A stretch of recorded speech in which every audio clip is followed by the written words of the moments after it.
to travail. But there's something about prevailing, that in the midst of your travail, you need to look towards what you want. And I said last night, 2 nights ago, I said, when you punch a man in a wrestling match, he's not interested whether his eyes are oozing at blood. He's not interested whether his mouth is oozing at blood. He's not interested whether his limbs are broken.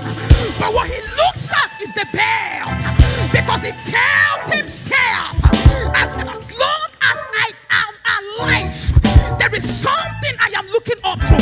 The belt that will be given to him at the end of the wrestling match is his trophy. And so he's ready to go through that process.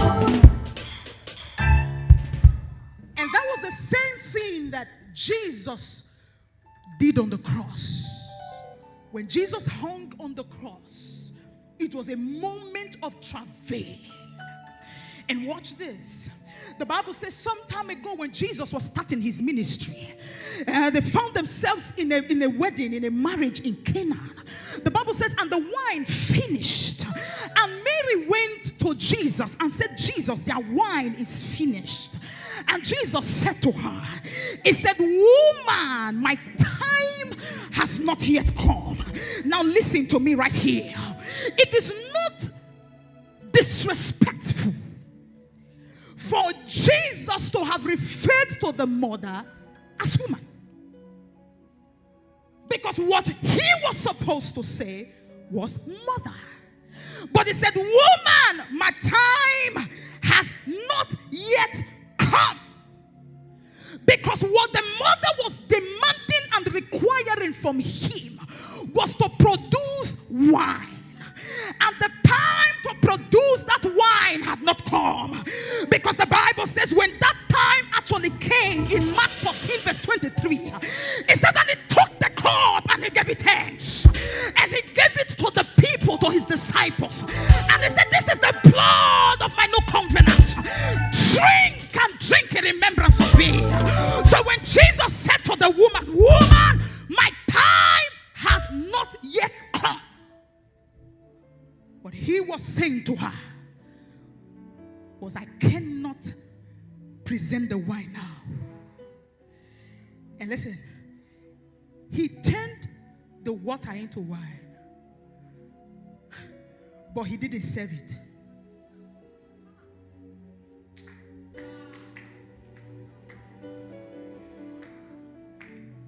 He didn't serve it. He said, take it to the governor, because my time has not come. No. But when the time came, he took the cup himself. And he gave it thanks and gave it to them. He said, drink. And the second time that Jesus referred to the mother as woman was on the cross. It says, son, behold thy mother. Woman. Something is not right. I was expecting him to say, mother, behold thy son. If he was going to refer the mother as woman, then he should refer the disciple as boy or as man or brother. He said, son, behold thy mother, and woman, behold thy son. Hear me and hear me well.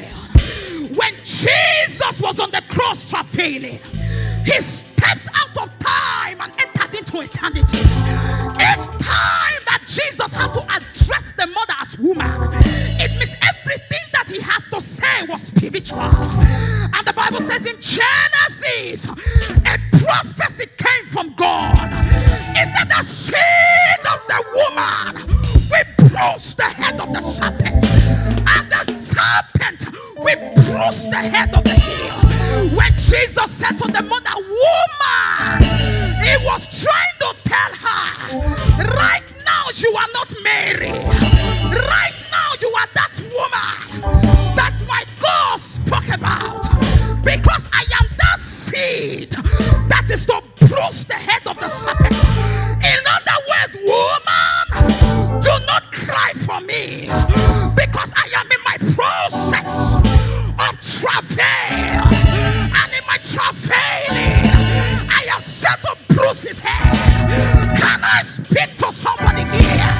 By the power of the Holy Ghost, you have travailed enough. You have travailed enough. You have travailed enough. You have travailed enough. Enter into your rest.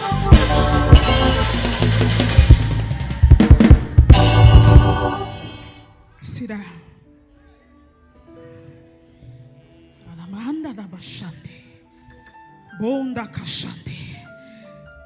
I'm talking in the topic this morning. I must prevail.